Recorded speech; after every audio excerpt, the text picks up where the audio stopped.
Noticentro 1, CMI. Gobierno niega solicitudes de despidos y de suspensión de actividades de empresas. Cámara de Comercio de Bogotá asegura que 8 de cada 10 empresas no tienen con qué pagar nómina. Alzas históricas de huevos y arroz. Trabajadores retiran cesantías por más de 50.000 millones de pesos. Toque de queda en Cali y Medellín durante el fin de semana. 497 nuevos contagios y 19 fallecimientos hoy por coronavirus. Amazonas superó a Bogotá. Brasil se perfila como nuevo epicentro mundial de la pandemia. Estados Unidos supera los 75.000 fallecimientos. Mañana comienza segunda etapa de ayudas humanitarias y sociales del gobierno. Gobierno autoriza a cajas de compensación a utilizar sus recursos propios congelados. Bogotá reanuda el lunes 17 obras públicas. Nuevos horarios desde el lunes para todos los trabajadores del distrito. Cierran construcciones por no cumplir protección sanitaria. Devolverán al transporte 170.000 millones de pesos que se cobraron por multas injustificadas. Cárceles son pena de muerte, dice el procurador. Aterradora violación de 2 bebés en jardín infantil en Cúcuta. Fiscalía investiga. El presidente Duque sube en aprobación. Encuesta del Centro Nacional de Consultoría. Viceministro de Hacienda explica procedimiento para subsidiar salario de todos los trabajadores. Buenas noches. Nuestros secretos de hoy. 1. Por una tutela, parlamentarios exigen que el Congreso sesione presencialmente y no en forma virtual. 2. En una ceremonia sin precedentes asume el nuevo arzobispo de Bogotá. 3. Una universidad pública está ofreciendo 1.000 empleos para sus estudiantes y egresados. Y Miñapa, el encierro empezó a afectar la salud mental de los niños. Y Miñapa, las visitas sorpresa que se pondrán de moda en medio de la ampliación de la cuarentena. 1, 2, 3 y las 2 ñapas al cierre. Con Claudia Palacios y Margarita Ortega. Buenas noches. El gobierno negó a cerca de 600 empresas sus solicitudes para despedir empleados o suspenderles temporalmente los contratos. Así lo reveló el ministro Ángel Custodio Cabrera durante una sesión en el Senado de la República. En informe entregado a la Comisión Cuarta del Senado, el ministro del Trabajo reveló que desde cuando empezó la pandemia hasta este martes 5 de mayo, su despacho ha recibido 4.802 requerimientos de empresarios y trabajadores. De estas peticiones, 593 por parte de empleadores que buscaban autorización para suspender temporalmente los contratos de sus empleados. Este ministerio no ha autorizado ninguna suspensión de contratos por 120 días. ¿Por qué? Porque primero que todo, había que verificar que todas las actividades económicas se paralizaron y aquí las actividades económicas se han venido paralizando máximo, en este momento, máximo 2 meses. Y 13 solicitudes más para despidos colectivos. Si no autorizamos la suspensión temporal, menos en este momento hemos autorizado despidos colectivos. El ministro también reveló que gracias a las conciliaciones laborales que ha hecho su despacho entre empleadores y empleados, se han salvado 75.000 empleos, que son fundamentales en esta crisis social por la que atraviesa el país. Por su parte, el presidente de la Cámara de Comercio de Bogotá, Nicolás Uribe, durante un foro en el Senado de la República, aseguró que tal como están las cosas, hoy el 80% de los pequeños y medianos empresarios no tienen cómo subsistir más de 2 meses. Los datos revelados por el presidente de la Cámara de Comercio están basados en una encuesta realizada a empresarios de Bogotá. A la pregunta, ¿cuántos meses podría subsistir su negocio con recursos propios? El 80% respondió que entre 1 y 2, el 13% que entre 3 y 4, el 3% que entre 5 y 6 meses. La vulnerabilidad se manifiesta puntualmente en la poca capacidad de resistir sin recibir ingresos, en donde 5 de cada 10 empresas tienen la capacidad para simplemente cumplir con menos de un mes. 2% podría subsistir entre 6 y 12 meses y el 2% restante dijo que más de 12 meses. La encuesta también revela que el 60% de los empresarios consultados considera que su planta de personal se verá reducida en los próximos 3 meses. El DANE reveló su informe de monitoreo de precios y reportó alzas históricas en el costo de los huevos y del arroz. Según el DANE, la cuarentena ha disparado los precios de los productos de mayor consumo en los hogares. Precisamente los de mayor demanda y que registran las mayores alzas históricas son el huevo, que antes costaba 300 pesos la unidad, ya está a 400 pesos, y el arroz, que antes costaba 3.000 pesos, ya va en 3.800 pesos por kilo. El DANE realiza seguimiento a los precios de la llamada canasta de guerra para detectar brotes de especulación e incluso sobrecostos en mercados humanitarios. Para que la Contraloría tenga un referente para sus investigaciones fiscales frente a posibles sobrecostos en relación con los mercados humanitarios. En total son 26 los productos de consumo masivo cuyos precios el DANE continúa monitoreando. Juan Armando Rojas, Noticentro 1 CMI. Más de 50.000 millones de pesos en retiros durante el confinamiento, reportaron los fondos de cesantías. La cifra es baja si se tiene en cuenta que el valor consignado por los empresarios alcanzó los 9 billones de pesos.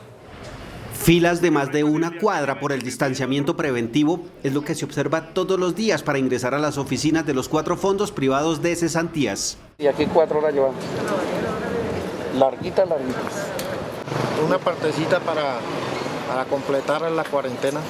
A pesar de estas prolongadas filas, la Asociación Colombiana de Administradoras de Fondos de Pensiones y de Cesantías, Asofondos, asegura que solo 51.000 personas han retirado 50.000 millones de pesos en unos fondos que reúnen a 9 millones de trabajadores que en total tienen ahorrados unos 15 billones de pesos. Y nosotros ya llevamos 3 horas acá para retirar esas cesantías que no nos las dan todas, sino nos dan una parte. Debido a la emergencia social y económica, en Porvenir ya hemos tramitado más de 41.000 solicitudes de retiro de cesantías. Con la declaratoria de emergencia por el coronavirus, el gobierno abrió la puerta para retiros extraordinarios de cesantías para quienes vean reducidos sus ingresos. En Cali, las autoridades implementarán desde mañana el toque de queda y la ley seca para evitar la violación de la cuarentena durante la celebración del Día de la Madre. Como medidas durante este fin de semana y evitando celebraciones y reuniones por el Día de la Madre, la alcaldía decidió implementar el toque de queda durante las noches del viernes, sábado y domingo. Se prohíbe la circulación de personas en el espacio público, la aglomeración de personas en el espacio público. La gente va a estar en sus casas, en sus viviendas, cuidando a su familia, cuidando a sus mamás. También fue implementado la ley seca en todo el departamento, incluida su capital, y esta regirá desde el viernes a mediodía y continuará hasta el lunes a las 6 de la mañana. Y de alguna manera lo que prohíbe o limita es el expendio de licor y el consumo mismo en espacio público. Se espera que con estas medidas continúe el aislamiento social y quienes sean sorprendidos infringiendo estos decretos podrán ser multados con una suma de 936.000 pesos. Por su parte, la alcaldía de Medellín decretó el toque de queda y la ley seca y prohibió las visitas para este domingo, Día de la Madre. La medida rige para los 9 municipios que componen el área metropolitana. Las medidas de ley seca, toque de queda y restricción de visitas el Día de la Madre regirán para Medellín y los 9 municipios del área metropolitana durante todo el fin de semana. Prohibir la visita a familiares en el Día de la Madre. 2. Decretar ley seca entre las 5 p.m. del sábado 9 de mayo hasta las 5 a.m. del lunes 11 de mayo. Y por último, decretar toque de queda para las noches del sábado y domingo. Las autoridades además anunciaron la nueva rotación del nuevo pico y cédula de 2 dígitos para las semanas del 11 al 24 de mayo para el abastecimiento y diligencias bancarias en los 10 municipios del Valle de Aburrá. El gobierno empezará a hacer mañana un segundo giro de ayudas humanitarias en efectivo a cerca de 10 millones de familias. Así lo informó esta noche a Noticentro 1 CMI el secretario general de la Presidencia, Diego Molano. Con una suma mayor a la que invirtió en su primer giro humanitario, el gobierno alista ahora un nuevo envío de dinero en efectivo por más de 2.500.000 millones de pesos para las familias más vulnerables. Se mantiene el pago a los programas sociales con unos giros extraordinarios. En Familias en Acción, 2.600.000 familias con un pago de 330.000 pesos. Un giro extraordinario adelantado de la devolución del IVA para 1 millón de familias de aproximadamente 75.000 pesos. Los adultos mayores, 1.7 7 millones recibirán un pago extraordinario y un total de 160.000 pesos, y habrá un segundo pago para todas las familias de ingreso solidario, las más de 3 millones que pertenecen ya a este programa de 160.000 pesos. En su totalidad son 2.2 billones de pesos que se mantienen en estos programas. Además, se mantendrán los descuentos para fiscales y la suspensión de los aportes pensionales, que en total suman cerca de 2 billones de pesos. Pero esa plata, ¿de dónde sale? Los recursos extraordinarios asignados para atender esta emergencia en materia de salud y de programas sociales se obtienen a través de préstamos con el Fondo de Regalías, con el Fondo de Riesgos Laborales y con el FONPED, que es de las entidades territoriales. Según el secretario Molano, a partir del lunes se va a regresar gradualmente a la vida productiva en muchos sectores, pensando precisamente en la población más vulnerable del país. El ministro de Trabajo, Ángel Custodio Cabrera, anunció que el gobierno autorizará mañana a las cajas de compensación familiar el uso de recursos propios para el pago del programa de atención al cesante. Las cajas de compensación han pedido que les permitan usar recursos que por ley tienen para otras obligaciones, con el fin de atender el subsidio de atención al cesante en esta emergencia. Le vamos a dar más recursos, le vamos a dar prioridad a que las cajas de compensación familiar, en esos recursos que ellos tienen y en medio de esta pandemia, esos recursos que no hayan podido utilizar, los vamos a utilizar para la protección del cesante. Obviamente esto va a ayudar muchísimo. El ministro pidió también a las 640 empresas que han solicitado permiso para despedir a empleados que desistan, porque ya tienen un subsidio para la nómina. Y la Agencia Nacional de Infraestructura anunció la reactivación de 37 proyectos que emplearán a cerca de 26.000 trabajadores. A través de la circular 03 del mes de abril, el gobierno puso en marcha 37 proyectos de infraestructura, en su mayoría de cuarta generación, lo que habilita 26.261 empleos y se espera alcanzar 31.141 en las próximas semanas. La reapertura de las obras de infraestructura se cumplirá con todos los protocolos de bioseguridad. El cual es construido por la concesión, aprobado por la Interventoría y por la Agencia Nacional de Infraestructura y socializado con las comunidades, con los alcaldes y con las gobernaciones. Se reactivan obras desde la región Caribe con proyectos como Cartagena-Barranquilla, Ruta del Sol 3 y la Transversal de las Américas. En la región central, Bogotá-Girardot, Bogotá-Villavicencio, Bogotá-Villeta, Briceño-Tunja, Sogamoso y Cambao-Manizales. En la región oriente, Bucaramanga, Barranca Bermeja y Cúcuta, Pamplona. En la región Antioquia y Eje Cafetero, Autopista al Mar, Autopistas del Pacífico y en la región Pacífico, Pasto, Rumichaca. La reactivación será positiva para el crecimiento de la economía. El Instituto de Desarrollo Urbano en Bogotá anunció también la reactivación de 17 obras de infraestructura. Con estrictos protocolos de desinfección, elementos de bioseguridad y distanciamiento social, se reactivó el 50% de las obras del IDU en Bogotá. Antes de 2 semanas todas las obras deben estar reiniciando ya con una actividad de construcción. La peatonalización de la zona rosa, el patio Portal Américas y la ampliación de estaciones en Transmilenio serán las primeras obras en reincorporar a sus trabajadores. Todos los trabajadores tienen que pasar por un lavado de manos, por una desinfección de cuerpo, por unos datos generales sobre su estado de salud, sobre su modo de transporte, como llegaron a la obra. En total son 17 obras de infraestructura vial que tienen protocolos aprobados de bioseguridad y movilidad. Los 32 proyectos que tiene el IDU, todos los contratistas han ya presentado sus protocolos de bioseguridad y de movilidad. Los interventores serán los responsables de verificar el cumplimiento. La Alcaldía de Bogotá trabaja en el diseño de nuevos horarios para el regreso gradual a sus labores de los empleados del distrito a partir del lunes. Tras la polémica que generó la circular que ordenaba el trabajo presencial de más de 50.000 trabajadores del distrito, la alcaldía expidió esta nueva circular reversando la primera instrucción. Solo da instrucciones al equipo directivo de cada entidad de iniciar implementación de los protocolos de bioseguridad. Continuaremos con el teletrabajo como lo venimos manejando en este momento. Solo algunas personas de manera paulatina van a empezar a reingresar a partir del 11, equipos directivos y equipos técnicos. La secretaria general no precisó cuántos empleados distritales regresarán a las oficinas el lunes, pero aclaró que habrá algunas excepciones. No vamos a tener trabajo presencial de los maestros y las maestras. No vamos a tener trabajo presencial de las personas que tienen condiciones particulares. La alcaldía por ahora maneja 3 turnos laborales que serán ajustados para evitar la congestión en el transporte público. Tenemos 3 horarios diferentes que son los que están vigentes. Tenemos un horario de 7 a 4:30, un horario de 10 de la mañana a 7 de la noche y un horario de 11 de la mañana a 8 de la noche. Como medio de transporte se insistirá en el uso de la bicicleta e incluso en el uso compartido del carro particular. Cerca del 80% de los municipios del país que no registran casos de coronavirus se preparan para reactivar su economía desde el lunes. El gobierno advirtió que el reinicio de labores debe ser paulatino y cumpliendo estrictos protocolos sanitarios. Así será la reactivación de labores en 890 municipios del país libres de coronavirus a partir del lunes. Entre las actividades que vuelven a operar están librerías, productos para mascotas, combustibles y talleres automotrices, entre otros, que reanudan labores con ciertas restricciones. No habrá movilización entre municipios, ni actividades turísticas ni culturales. Tampoco funcionará el transporte aéreo e intermunicipal. Calculamos que abrir todos los sectores de esos 890 municipios que no tienen el contagio significa cerca de 5 millones de empleos que antes no tenían permiso para operar. Se reactiva la economía en 6 departamentos libres de COVID.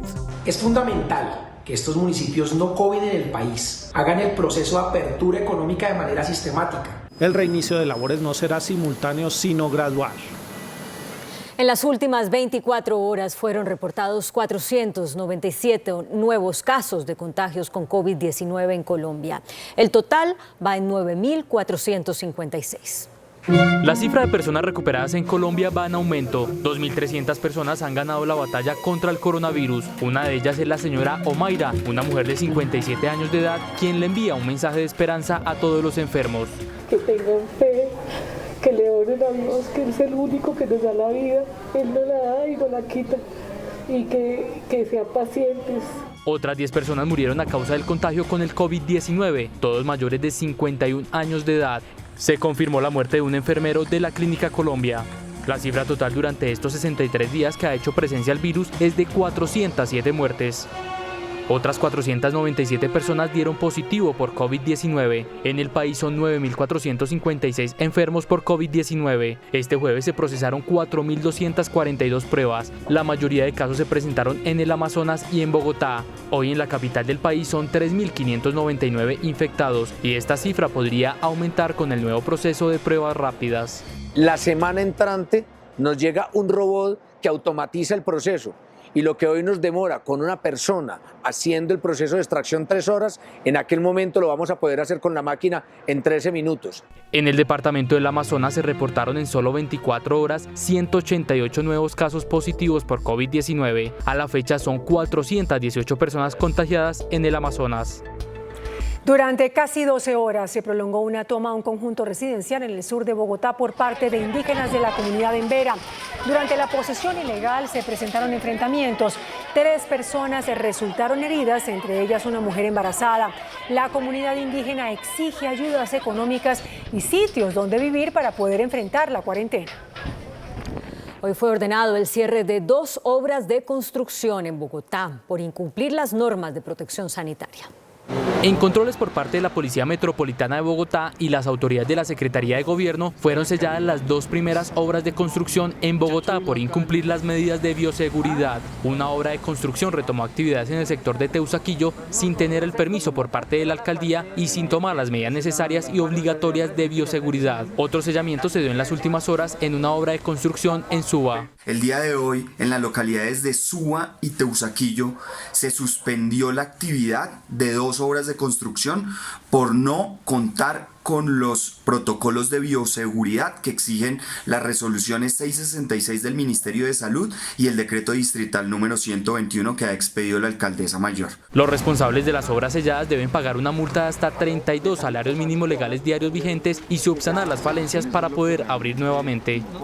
Con una caravana en la que ondearon trapos rojos, más de 500 conductores del Sistema Integrado de Transporte Provisional bloquearon durante varias horas el tránsito en el centro de Bogotá. Ante las limitaciones para trabajar generada por la COVID-19, conductores del SITP provisional aseguran que se están quebrando. Con trapos rojos y en un plan tortuga alzaron la voz exigiendo ayudas económicas. Que nos dé un subsidio permanente hasta que termine la pandemia, con el 35% de capacidad de los carros que podemos cargar, con eso no sobrevivimos. Aseguran que 53 empresas están en riesgo y que los despidos han aumentado. Que nos ayude. Nosotros hemos desgastado nuestras vidas transportando los ciudadanos, los trabajadores. La Secretaría de Movilidad respondió que entablarán una mesa de diálogo donde buscarán mejorar las condiciones de operación. El superintendente de Transporte, Camilo Pavón, anunció la devolución de 170.000 millones de pesos cobrados por multas injustificadas a empresas transportadoras. Durante el foro virtual convocado por Fede Transcarga, la Superintendencia de Transporte anunció la devolución de 170.000 millones de pesos a empresas del sector por sanciones que se hicieron en el pasado de tipo ilegal. La historia se remite al 2016, cuando la entidad impuso sanciones fundamentadas en normas que no existían. Ahora las empresas afectadas tendrán el retorno de recursos. Pondremos a su disposición un formato para que puedan solicitar de manera ágil la devolución de sus dineros en medio de la crisis. Se acudió al Consejo de Estado, que emitió un concepto ratificando la irregularidad y que ahora le representa recursos a las empresas que sufren financieramente por la crisis del COVID-19. Fede Transcarga estará muy pendiente para que lo dicho hoy por el doctor Pavón se cumpla a cabalidad. Actualmente el sector mantiene una dinámica del 40%. El procurador general Fernando Carrillo cuestionó la situación de las cárceles en las que hay más de 700 casos de COVID-19. Le hizo un llamado al gobierno para que evite una sentencia de muerte en los centros de reclusión del país. El procurador fue citado a la Comisión de Ética del Congreso para explicar qué medidas ha adoptado el Ministerio Público durante la pandemia. Carrillo indicó que entre las acciones le ha pedido al gobierno que tome medidas urgentes en las cárceles, dado el alto nivel de hacinamiento y la elevada cifra de contagios. De evitar que una sentencia a muerte, que es lo que sucede con las personas que están contagiadas o van a ser contagiadas. De otra parte, al ser consultado sobre la situación de los funcionarios del sector salud, el procurador reiteró su denuncia sobre los incumplimientos por parte de las ARL en la entrega de los elementos de protección para el personal. Hay que comenzar a investigar y a sancionar a las ARLs. En el país hay 10.600 instituciones prestadoras del servicio de salud y según la Procuraduría, las ARL solo han entregado los insumos en 1.454 establecimientos. Hubo un nuevo enfrentamiento en la plenaria de la Cámara por la posibilidad de sesionar semipresencialmente. Aunque el Ministerio del Interior dijo que esa modalidad es legal, los parlamentarios votaron en contra de implementarla. Porque miles de personas votaron para esta curul. Señor presidente, por favor,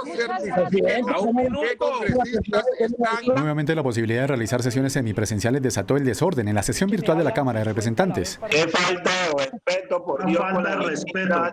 4 horas, presidente, para esta payasada, presidente, no. Pese al concepto del Ministerio del Interior que las autoriza. Pues ver interrumpida la actividad del Congreso pone en riesgo, dice el ministerio, señores parlamentarios, la estabilidad institucional y el equilibrio de poderes.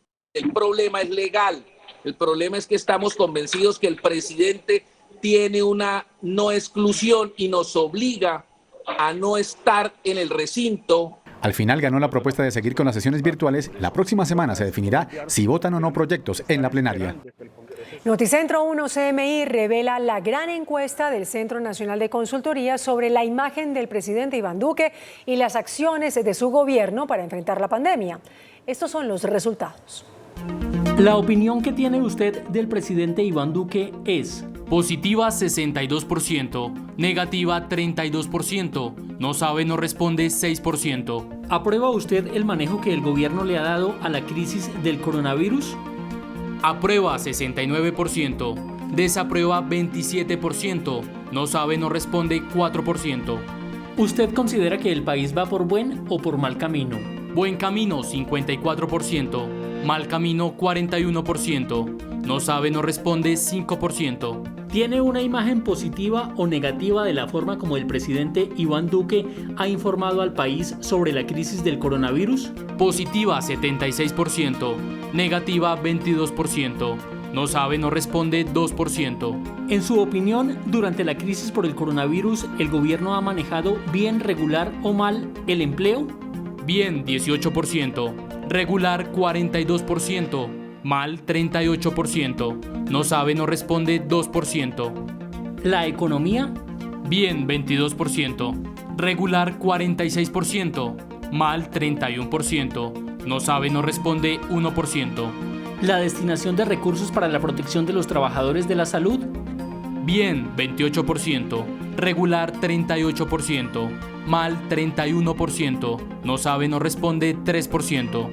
¿Tiene una imagen positiva o negativa de los auxilios y medidas económicas tomadas por el gobierno para aliviar durante la crisis a las familias más vulnerables? Positiva 50%, negativa 47%, no sabe, no responde 3%. ¿A los pequeños empresarios? Positiva 35%, negativa 60%, no sabe, no responde 5%. ¿A los medianos empresarios? Positiva 42%, negativa 55%, no sabe, no responde 3%. ¿A los profesionales independientes? Positiva 30%, negativa 63%, no sabe, no responde 7%. ¿Al comercio? Positiva 38%, negativa 57%, no sabe, no responde 5%. ¿Cree que los auxilios creados por el gobierno para aliviar la crisis económica por el coronavirus le están llegando a las familias más vulnerables? Sí, 37%, no 59%, no sabe, no responde 4%. ¿Se siente usted una persona más solidaria? Sí, 93%, no 6%, no sabe, no responde 1%. Esta es la ficha técnica de la encuesta. Hacemos una pausa en Noticentro 1 CMI y al regresar desarrollaremos las siguientes noticias. El expresidente César Gaviria asegura que el país debe avanzar hacia la regulación del consumo de drogas. Comandantes de las fuerzas militares y del ejército declaran ante la Procuraduría como parte de una investigación por espionaje. Mujer denuncia que un hombre abusó sexualmente de sus hijos gemelos de 2 años. El expresidente César Gaviria reiteró su opinión sobre la necesidad de regular el consumo de drogas y no perseguir a campesinos y jóvenes. El exmandatario aseguró que Colombia es el país que más resultados ha entregado en la lucha contra el narcotráfico, pero advirtió que debe crear otro modelo para manejar el consumo interno. La Comisión Global sobre Política de Drogas, de la que hace parte el expresidente César Gaviria, sugirió en su más reciente informe anual replantear las políticas que castigan a consumidores y campesinos. El exmandatario liberal César Gaviria habló con Noticentro 1 CMI sobre el tema. El expresidente Gaviria reitera que no se debe perseguir a campesinos y jóvenes. Mantenemos las cárceles llenas de consumidores, de pequeños vendedores, de campesinos, y yo creo que ya es hora de que empecemos a repensar eso de que tenemos que hacer con los ciudadanos nuestros lo mismo que hacemos con el tráfico internacional de drogas. El actual presidente del Partido Liberal critica que el gobierno esté en contra de decisiones de la Corte Constitucional sobre consumo. Tratar, sobre todo recientemente, de aplicar un código de policía y colocarlo por encima de las decisiones de la Corte Constitucional, que ya tienen 25 años. Finalmente, el exjefe de Estado, César Gaviria, reitera que no es lo mismo un narcotraficante que un campesino o un joven consumidor. La política debe de ser diferencial. Pretender que esa misma política que tenemos contra los grandes narcotraficantes se la tenemos que aplicar a nuestros jóvenes y a nuestros campesinos es un exabrupto, es algo que no nos lleva a ninguna parte. El ex primer mandatario reiteró que Colombia de lejos es el país que más ha luchado contra el narcotráfico en el mundo, pero su política sobre consumo interno debe aprender de Europa y algunos estados de los Estados Unidos. Noticentro 1 CMI conoció que un grupo de procuradores tomó la declaración del comandante de las Fuerzas Militares, general Luis Fernando Navarro, y del comandante general del Ejército, general Eduardo Zapateiro, como parte de la investigación por presunto espionaje ilegal en la institución militar. El general Navarro ahora debe acudir a una entrevista en la Fiscalía.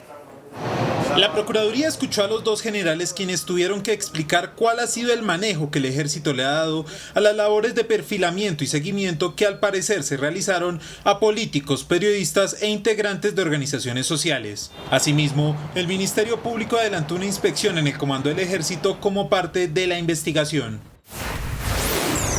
De otra parte, la Fiscalía también llamó a entrevista al actual comandante de las Fuerzas Militares y según explicaron fuentes del ente acusador, el oficial y otras 15 personas, entre ellas militares de alto rango, serán llamadas a declarar. Por este caso, también fue citado a interrogatorio el excomandante del Ejército, general retirado Nicasio Martínez, sin embargo, no se conoce la fecha en la que será escuchado por la Fiscalía. La Fiscalía trasladó a Bogotá el proceso por presuntos casos de pederastia denunciados en la arquidiócesis de Villavicencio. El fiscal general Francisco Barbosa ordenó además que el caso sea priorizado para que se resuelva pronto la situación jurídica de 19 sacerdotes quienes el 3 de abril fueron suspendidos por la Iglesia Católica. Una mujer en Cúcuta asegura que sus gemelos de 2 años fueron abusados sexualmente por un hombre en un jardín infantil.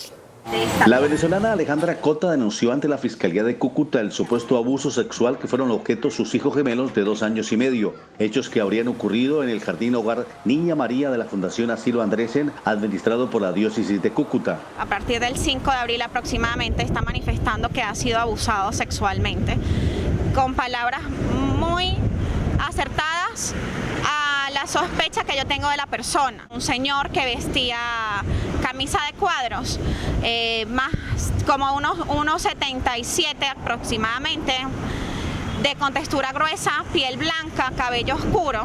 El padre Elber Rojas, director de la fundación, solo señaló que están acompañando a la madre en este proceso mientras las autoridades competentes investigan lo sucedido. El director de la Policía General, Óscar Ateortúa, explicó las razones que los llevaron a firmar un contrato por 9.000 millones de pesos para adquirir municiones para el SMAT. El gobierno recibió críticas por la destinación de recursos para la compra de municiones conocidas como menos letales, en este momento en el que se requiere presupuesto para enfrentar la crisis. La policía asegura que se trata de un material necesario. Que los elementos, bienes o servicios adquiridos por la Policía Nacional provienen de una planeación realizada desde el año 2019. Allí se estableció un plan anual de compras que establece qué elementos, qué bienes y qué servicios se van a adquirir a lo largo del año 2020. Según la policía, las municiones que serán compradas por 9.000 millones de pesos serán usadas principalmente en los entrenamientos del SMAT y eventualmente en el control de las manifestaciones que se tornen violentas. La Corte Constitucional ordenó a los jueces de control de garantías permitir el libre acceso de la prensa a las audiencias preliminares. Esto al fallar una tutela presentada por periodistas que cubren la fuente judicial en Bogotá. La Corte precisó entonces que en aquellos casos excepcionales previstos por la ley en los que resulte forzoso restringir el acceso de los medios, les corresponde a los mismos jueces brindar alternativas para el acceso a la información. Se revelaron nuevas pruebas que relacionan al líder opositor venezolano Juan Guaidó con la incursión militar en la que se pretendía secuestrar al presidente Nicolás Maduro. El asesor político Juan José Rendón aseguró que firmó un contrato con mercenarios estadounidenses para llevar a cabo la operación. En una entrevista con CNN, el venezolano y estratega político Juan José Rendón, responsable del Comité de Estrategia del opositor Juan Guaidó, admitió haber firmado un contrato con el representante de la contratista militar Silvercorp, Jordan Goudreau, a quien le pagó $50.000 para que llevara a cabo un ataque en Venezuela. Sí, fue parte de un acuerdo preliminar que no llegó a hacerse efectivo, pero sí, esa es mi firma. El documento da un golpe a la credibilidad del líder opositor Juan Guaidó, quien negó cualquier vínculo con Silvercorp o su participación en el episodio. Entre tanto, el ministro de Comunicaciones del país petrolero, Jorge Rodríguez, afirmó que Colombia estaría totalmente implicada en la incursión marítima y que Estados Unidos, quien negó su relación con el complot, sabía de esta operación. Eran asesores de seguridad directas del presidente de los Estados Unidos de Norteamérica, pues eran los organizadores. En los últimos días, el gobierno de Venezuela detuvo a una docena de personas, incluidas unas que trabajaban para Silvercorp, que tenían como objetivo, según el estadounidense Luke Tenman, invadir el país, derrocar al presidente Nicolás Maduro y secuestrarlo para llevarlo a Estados Unidos. Brasil se perfila como el nuevo epicentro mundial de la pandemia del COVID-19. Así lo afirman estudios de la Universidad Johns Hopkins y de la Universidad de Oxford, que proyectan que para el 9 de junio el gigante suramericano superará las 64.000 muertes. La rápida propagación del COVID-19 en territorio brasileño, donde se han registrado más de 600 muertes diarias durante los últimos 3 días, amenaza con convertirse en el peor brote de coronavirus a nivel global cuando ya registra más de 9.000 fallecidos y 135.000 infectados. Así lo revelaron 2 estudios de investigadores brasileños con la Universidad Johns Hopkins y la Universidad de Oxford, después de comparar las curvas epidémicas entre el gigante gigante suramericano y Estados Unidos, y concluir que las tasas de mortalidad siguen un aumento exponencial similar. Mientras las estimaciones advierten que Brasil podría superar los 64.000 decesos y los contagios podrían alcanzar los 1,6 millones de casos, pese a que el presidente Jair Bolsonaro insiste en reabrir la economía a toda costa. Y hoy Estados Unidos superó los 75.000 fallecidos por coronavirus. Por encima de países europeos como Reino Unido y España, Estados Unidos continúa encabezando la lista mundial de los países más afectados por la pandemia del COVID-19. El país norteamericano supera ya los 75.000 muertos por COVID-19 y registra más de 1,2 millones de casos positivos y casi 190.000 recuperados. El mandatario estadounidense Donald Trump y el vicepresidente Mike Pence dieron negativo para coronavirus luego de que el trabajador de la casa saliera positivo tras presentar por días síntomas relacionados con la pandemia. I just had a test, as you probably heard. In fact, I had one yesterday and I had one today, it's negative. Mientras la crisis económica en el país continúa, casi 3,2 millones de personas solicitaron en Estados Unidos el seguro por desempleo en tan solo una semana, datos que confirman un preocupante escenario en el mercado laboral del país. En Europa, Italia llegó a los 30.000 muertos por coronavirus y Francia roza los 26.000. Entre tanto, el Reino Unido extendió el confinamiento por 3 semanas más. Cuando el número de víctimas fatales a causa del coronavirus supera los 150.000 muertos en Europa, 3/4 partes del total se concentran en los 4 países más golpeados por la pandemia del COVID-19 en el viejo continente. La nación que concentra la peor fatalidad es el Reino Unido, con 30.615 fallecidos de 207.000 personas contagiadas, mientras el gobierno de Boris Johnson extendió el confinamiento obligatorio de la población por 3 semanas más. Italia registra la segunda peor cifra de fallecidos al aproximarse a las 30.000 muertes, mientras los infectados superan los 215.800 casos. Le sigue España con 26.000 decesos y es seguida muy de cerca por Francia, que ya roza esa misma cifra, pese a que desde el lunes comenzará la desescalada del confinamiento obligatorio en todo el país galo, aunque en zonas rojas como París con más restricciones. En Estados Unidos, la gran tienda de lujo Neiman Marcus se sumó a la lista de emblemáticos almacenes que no soportaron la debacle económica en ese país. La cadena de 112 años de existencia solicitó la protección por bancarrota y advirtió que espera salir de la quiebra hacia finales del año. Otra gigante de las ventas al letal, Macy's, también lucha por sobrevivir tras cerrar todas sus tiendas. El síndrome de Kawasaki, que causa la inflamación de los vasos sanguíneos en niños, está siendo relacionado por miembros de la comunidad médica en Estados Unidos con el COVID-19. Aunque los niños y los adolescentes se pueden contagiar con el COVID-19, los casos pediátricos diagnosticados en el mundo representan solo entre el 1 y el 5% del total, pero un raro padecimiento que muchos relacionan con la pandemia está afectando a los más pequeños alrededor del mundo. Los primeros casos de la llamada enfermedad Kawasaki se registraron en países de Europa, pero las cifras más preocupantes se están dando en Estados Unidos. El pasado 5 de mayo en Nueva York identificaron 15 casos de niños con la enfermedad, algunos de ellos positivos por coronavirus. Pero en un nuevo informe del Departamento de Salud revela que a hoy ya son más de 64 los menores hospitalizados en el estado con síntomas como fiebres, sarpullidos, dolor abdominal, vómitos y algunos presentan infecciones respiratorias. El polémico antiviral Remdesivir será usado en Japón como tratamiento contra el COVID-19. El gobierno de Japón aprobó el uso del medicamento Remdesivir para los pacientes de COVID-19 después de que el fármaco recibiera luz verde en Estados Unidos la semana pasada. El antiviral ha tenido poca aprobación de varios laboratorios y expertos que dicen que no se ha comprobado en su totalidad la efectividad del fármaco. El medicamento patentado por la farmacéutica estadounidense Gilead se convierte en el primero en obtener el permiso necesario de las autoridades japonesas como tratamiento para pacientes infectados del nuevo coronavirus.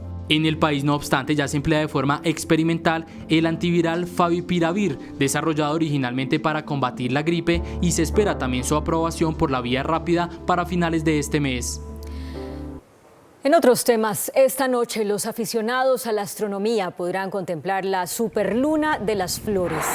Atención porque será la última del 2020. Este fenómeno permite apreciar con un mayor tamaño al satélite natural de la Tierra. La Luna, con este tono más brillante que ustedes le ven, se podrá volver a ver así, pero solo hasta abril o en abril de 2021. Hay que salir a la ventana a ver la luna. Vamos a hacer un corte a comerciales en Noticentro 1 CMI y al regresar, espere. Viceministro de Hacienda explica mecanismos para acceder a subsidios de nómina. Histórica caída de la confianza de los consumidores. El director de la DIAN, José Andrés Romero, anunció hoy que las personas que declaran renta y que han visto afectados sus ingresos por la crisis del coronavirus podrán diferir su pago hasta en 12 meses. Si usted está obligado este año a declarar y a pagar renta como persona natural, tenga en cuenta que los plazos máximos se mantienen entre agosto y octubre. Para las personas que tengan dificultades por la crisis del coronavirus, existe la alternativa de pagos diferidos hasta en 12 meses. En cuanto a aquellas personas que presenten la declaración de impuestos, de cualquier tipo de impuestos, y que en ese momento no cuenten con la caja para pagar sus obligaciones, nosotros en la DIAN vamos a analizar cada uno de los casos particulares para dar unas facilidades de pago, unos acuerdos de pago a 12 meses que permitan diferir ese pago de impuesto en el tiempo sin necesidad de garantías reales. En 2019, más de 3.200.000 personas naturales tuvieron que declarar y pagar renta. Varios partidos políticos le pidieron al gobierno que entre los decretos de la nueva emergencia económica incluya una reducción de las tarifas de energía. Los representantes de varias regiones del país y de diferentes partidos aseguran que las empresas de energía han aprovechado la pandemia para elevar las tarifas. Por eso le pidieron al presidente Iván Duque incluir en los nuevos decretos de la emergencia económica alivios para los usuarios. Curiosamente, en medio de esta crisis, el recibo que más ha subido y lo que más encarece la vida es el recibo de energía eléctrica. Y sus establecimientos comerciales cerrados en estos meses, lo único que han tenido fijo es el caro recibo de energía eléctrica. Le hemos propuesto al Gobierno Nacional medidas en lo que refiere a servicios públicos, suspendiendo o eliminando la sobretasa de servicios públicos a los locales comerciales. Mañana está citada la ministra de Minas al Congreso a un debate de control político donde se mostrarán los abusos de las electrificadoras. La factura social y económica de la pandemia del coronavirus podría devolver a la pobreza y a la pobreza extrema a 5 millones de colombianos. Así lo advirtió el exministro de Hacienda, Mauricio Cárdenas, en un foro sobre cómo enfrentar la crisis. Expertos economistas reunidos hoy a instancias de la Comisión Primera del Senado analizaron el presente y futuro económico del país. Según el exministro Mauricio Cárdenas, el impacto de la pandemia será devastador, sobre todo para los trabajadores informales. Dijo que cerca de 5 millones podrían volver a la categoría de pobreza y pobreza extrema. Recomendó al gobierno hacer esfuerzos para ayudar a cerca de 3 millones de trabajadores informales a los que no cobijan ninguna ayuda estatal. Si las medidas de confinamiento se prolongan, hay un grupo muy grande de personas, 5 millones, pero dentro de ellos más o menos 3 millones, tiene una alta probabilidad de caer en condiciones de pobreza. Y el investigador y tratadista Luis Jorge Garay pidió renegociar la deuda exterior e imponer un nuevo impuesto al patrimonio a los más ricos del país. Creo que un impuesto extraordinario bien focalizado nos puede brindar 6-7 billones de pesos. En el foro, organizado por los senadores Paloma Valencia y Roy Barreras, también participaron el exministro José Antonio Ocampo y el profesor de la Universidad Nacional, Jairo Estrada. Fedesarrollo reportó hoy una histórica caída en el índice de confianza del consumidor. Según el Centro de Estudios Económicos, el pesimismo de los consumidores llevó a que el índice de confianza registrara una cifra negativa nunca antes vista de menos 41,3% en abril. Y el mercado de acciones en Colombia sigue funcionando, aunque la parálisis de sectores económicos ha impactado el volumen de negocios. Por la cuarentena, algunas empresas registran millonarias pérdidas. En medio de la parálisis de la economía por el coronavirus, la Bolsa de Valores de Colombia ha seguido operando. Esto ha sido posible gracias a la migración muy rápida por parte de entidades y operadores hacia esquemas de teletrabajo. No obstante, la suspensión de actividades económicas se ha reflejado en una desvalorización de algunas empresas listadas en la bolsa de sectores afectados como el transporte aéreo y la construcción, pero también hay empresas ganadoras en otros sectores como el de los servicios públicos y la banca. Encontramos empresas que han tenido impactos muy profundos, que de hecho varias de ellas ya venían en problemas antes de esta crisis económica, pero que ahora su situación se empeora. 6 de las 81 acciones tuvieron alzas, mientras que 33 se mantuvieron estables y 42 registraron pérdidas durante la cuarentena. 10:32 minutos y en Noticentro 1 CMI tenemos más noticias económicas, porque antes del 18 de mayo el Consejo de Bogotá tendrá que definir el futuro del plan de desarrollo presentado por la alcaldesa Claudia López. Esto es lo que propone la mandataria. La mayor partida del Plan de Desarrollo es movilidad. 33.9 billones de pesos serán destinados a la financiación de la primera línea del metro y sus troncales, la extensión hacia Suba y Engativá, el cable aéreo de San Cristóbal, el corredor verde por la carrera séptima, entre otros proyectos viales. Transmilenio cambiará de razón social, podrá ejecutar proyectos urbanísticos y será operador público de transporte cuando algún privado cese el servicio. Llama la atención que en movilidad no aparece el sistema de bicicletas públicas. Hacer un sistema multimodal con la región pasa por tener garantizados también los recursos de la nación. Para eso son 55.000 millones de pesos que está destinando este plan de desarrollo para lograr mejor conectividad y acceso a la digitalización. La mayor apuesta en medio de la pandemia será cerrar la brecha digital conectando a 100.000 hogares. Promete la construcción de 45.000 viviendas de interés social y prioritario. En la reserva Vanderhamen solo figura la construcción de la avenida Cota desde la 170 hasta el río Bogotá, es decir, no se prolongará la avenida Boyacá ni la avenida Novena. Es el tercer sector con más músculo financiero para hacerle frente a la pandemia y sus efectos. Llevar la salud a los hogares de las personas, tanto desde acciones de prevención como desde acciones de atención. Como parte del plan de reactivación, la alcaldía promete un ingreso mínimo garantizado para los más pobres. El 18 de mayo, el Consejo de Bogotá tendrá que tomar una decisión sobre esta propuesta. El índice de capitalización de la bolsa, que mide el comportamiento de las 20 principales acciones, cerró al alza. El índice de capitalización de la Bolsa de Valores de Colombia subió 2,10% a 1.113 puntos. La acción de Bancolombia fue la que más subió con una valorización de 5,39% a 24.240 pesos. La acción que más cayó fue la del Fondo Bursátil Global Colombia con una pérdida de 5,26% a 10.217 pesos. La acción más negociada de la jornada fue la de Ecopetrol al movilizar más de 29.000 millones de pesos. El dólar cerró a la baja. Indicadores económicos en Noticentro 1 CMI. La tasa representativa del mercado que regirá para mañana viernes será de 3.924 pesos con 54 centavos.